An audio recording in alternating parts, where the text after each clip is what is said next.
आज हम आपको दिखाएंगे कैसे प्रभु यीशु मसीह सच्चे दास ने लाखों लोगों की भीड़ में ऐसा सामर्थ्य प्रचार किया जिसे सुनकर ईसाई विरोधियों ने भी प्रभु यीशु मसीह सच्चाई को पहचान लिया। इसलिए आप सभी इस वीडियो को पूरा जरूर देखें। आप सभी उस वीडियो को देख सकते हैं। इस तरीके से एक पापी को पाप की जानकारी होनी चाहिए।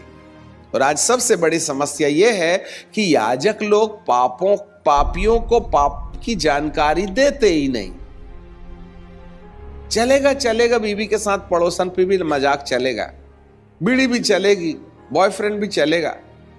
आज ऐसे ऐसे चर्च हैं, लड़का लड़की अपना अपना जोड़ा बना के बैठ जाते हैं और वचन सुनते सुनते हाथ भी दबाते हैं और थोड़ा सा ऐसा भी कर लेते हैं, मुंह में मुंह डाल लेते हैं। पादरी भी कहता है कोई बात नहीं, पूरा मजा लीजिए, पर चंदा जरूर डालना। अमेरिका देश में ऐसे ऐसे चर्च हैं जहां एक दूसरे के ऊपर हाथ रख के लोग चर्च में ही चूम लेते हैं। उनको जरा भी तमीज नहीं है कि परमेश्वर के सामने बैठे हैं ये लोग। और ऐसे चर्च में भीड़ बहुत होती है और सबसे धनी चर्च होता है वो, क्योंकि पाप करने वाले दिल खोल करके पाप करते हैं और दिल खोल के दान भी देते हैं। सॉरी टू से आज पाप की जानकारी देने वाले महंत धरती पर नहीं रह गए। यही कारण है कलीसिया को पाप की जानकारी नहीं है। क्रम बाद में क्षमा ही नहीं मिले तो आके क्या करूंगा।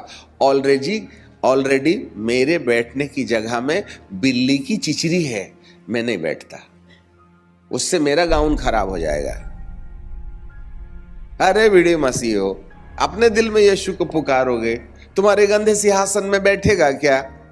पहले बीड़ी का इंतजाम करो, पहले बॉयफ्रेंड गर्लफ्रेंड का इंतजाम करो, पहले मोबाइल का इंतजाम करो, तभी ना धर्मी बनिएगा, तभी ना यीशु आएगा। आके करेगा भी क्या? अरे काले कोट वाले को ऐसे निकाल देगा क्या, पाप जाने माने बिना?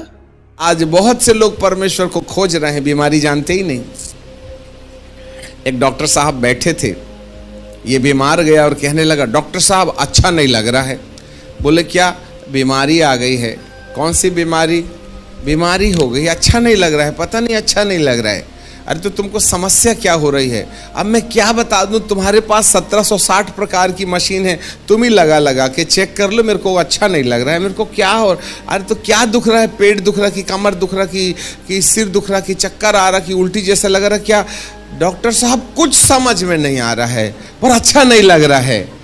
तो डॉक्टर कहेंगे ये वाली बीमारी का इलाज मेरे पास में नहीं है, तू तो दिमाग वाले हॉस्पिटल के पास में जा, अर्थात मेंटल हॉस्पिटल। तुमको मालूम भी तो हो पेट दुख रहा है, पता चला पेट में बीमारी और घुटने में मशीन लगा लिया उसने, तो कहीं पेट की बीमारी घुटने में तपास करके आएगी क्या? आज लोगों को मालूम ही नहीं है क्या बात के लिए प्रभु को खोजना है। हम परमेश्वर को खोजते हैं, खुद को नहीं खोजते। और धरती में 90% लोग, नहीं 90 नहीं 99% लोग परमेश्वर को खोजते हैं, पर मिलता नहीं। जिस दिन मिल जाएगा ना, जिंदगी के हर प्रश्नवाचक चिन्ह शून्य हो जाएंगे।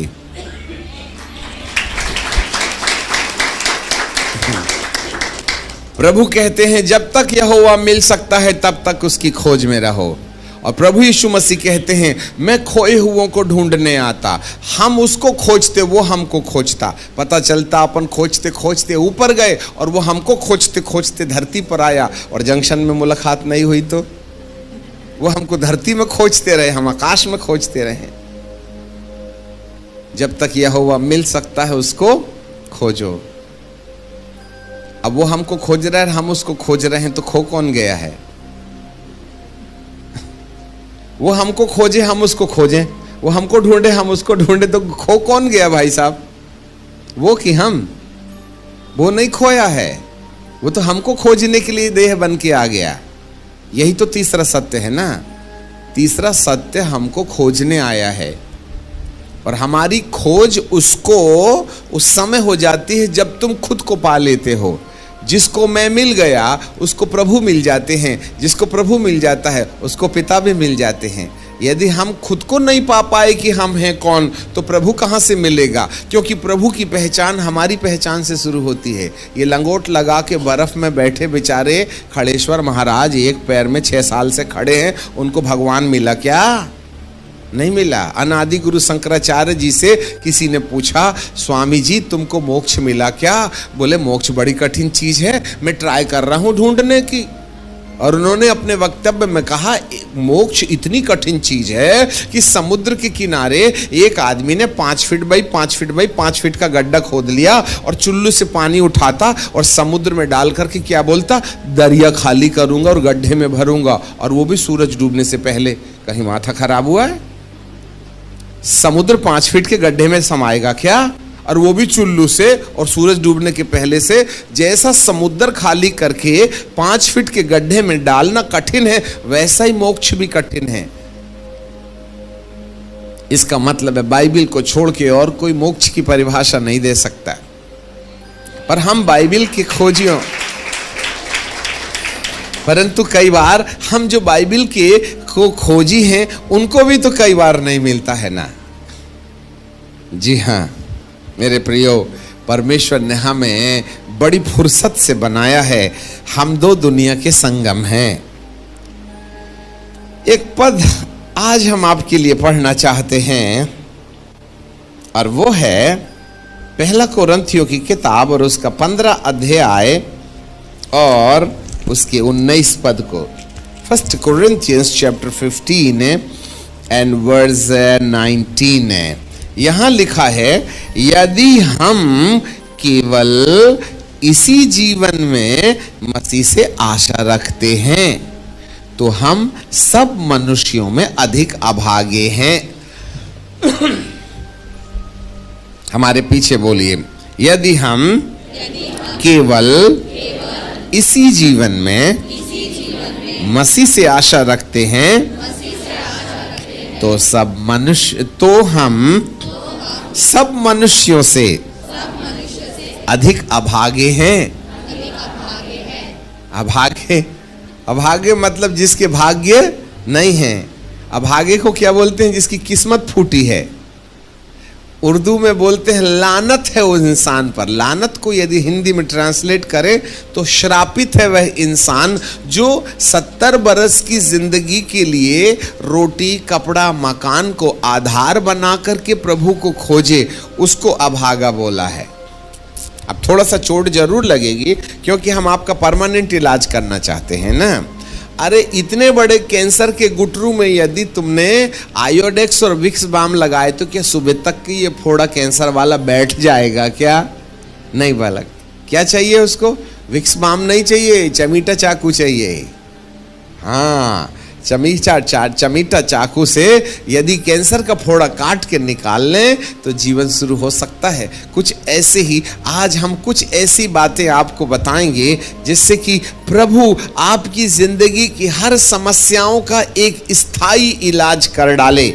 ऐसे करके इसलिए प्रभु जी बोलते हैं, अभागा है वह इंसान जो इस ही संसार की जरूरतों को आधार बना करके परमेश्वर से प्रार्थना करता है। जबकि बाइबिल का परमेश्वर कहता है, इस जीवन की बात यदि है तो इस जीवन के बाद भी एक और जीवन होगा। ये जीवन है तो एक और जीवन होगा। तो कौन सा जीवन है ये? इसको और उसको अलग अलग करने वाली रेखा कौन सी है? जरा ध्यान दीजिएगा। इस जीवन का मतलब मृत्यु के पहले और उस जीवन का मतलब मृत्यु के बाद। Life before the death and life after the death. मृत्यु के पहले शारीरिक जीवन जिसमें बीमारी हो जाती है, निराशा हो जाती है, पारिवारिक झमेला हो जाता है, आर्थिक समस्या हो जाती है, मन थक जाता है, हड्डियां म्यूजिक बजाने लगती हैं, ये वाला जीवन है। पर बाइबिल का परमेश्वर कहता है ये वाले जीवन के बाद में एक और जीवन है, वो वाला। तो ये वाले और वो वाले के बीच में कौन अलग अलग करता है? मृत्यु। याद रखिएगा। इसका मतलब है जरूर 50, 60, 70 साल की जिंदगी के साथ साथ है एक और जिंदगी है जो मृत्यु के बाद लागू होती है, और वो जिंदगी करोड़ों साल की है। करोड़ों साल की है। ये जिंदगी 70 साल की है और वो जिंदगी करोड़ों साल की है। इंसान 70 साल की जिंदगी के लिए रोटी, कपड़ा, मकान, चंगाई, छुटकारा, आशीर्वाद, घर, कार, बंगला, बीबी, टीवी, पता नहीं क्या क्या खोजता बेचारा, और बूढ़ा होकर के सब छोड़ के पैदल चला जाता, चड्डी बनियान भी साथ नहीं ले जाता। कमाए थे हमने, क्या नहीं किया। जिंदगी बचपना खेल खेल करके खो दिया, जवानी नींद भर सोया, और अधेड़ उम्र बाल बच्चों के लिए पैसा कमा कमा के पेंसिल समान जिंदगी घस दी, और जब बुढ़ापा आया तो हड्डी म्यूजिक बजाने लगी। अब पेट दुख रहा है, कमर दुख रहा है, फिर जो रोना शुरू हुआ। फिर हम बाजार जाते हैं और खंजरी उठा लाते हैं, और बुढ़ापे में खंजरी बजाना शुरू कर देते हैं। तो नाती पोते बोलते हैं, दादा जवानी में गाना नहीं गाए, आजकल तुमको बड़ा गाने का शौक हो गया। तो दादा क्या बोलते हैं, बेटा धरती बहुत भोग लिया, अब ऊपर भी तो रिजर्वेशन कराना पड़ेगा ना। आपको ये ख्याल कब आया था? जब एक पैर कब्रिस्तान में है, जब डॉक्टर बोलता है थोड़े से दिन बचे हैं, तब भगवान के दरबार में आ जाते हैं। पूरी जिंदगी इंसान ने पेंसिल सामान घस दी, और मरने के करीब करीब खंजरी उठा करके भगवान की भक्ति करता है। लोग बुढ़ापे में बपतिस्मा लेते हैं जब मालूम हो गया कि लाइन क्लियर हो गया है।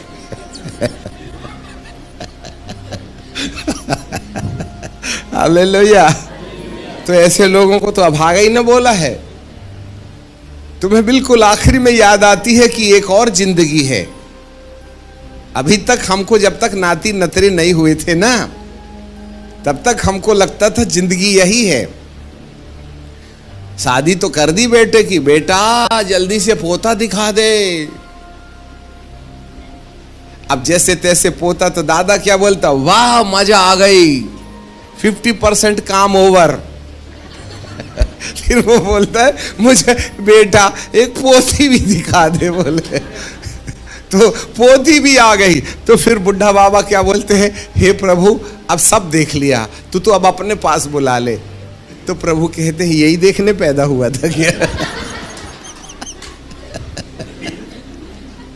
समझ में आ गई बात। पोता पोती देख के पैदा हुआ था, पोता पोती देखने पैदा हुआ था क्या? ऐसे लोगों को तो बाइबल में लिखा है भागा, मतलब किस्मत फूटी पोता देखने वाले की।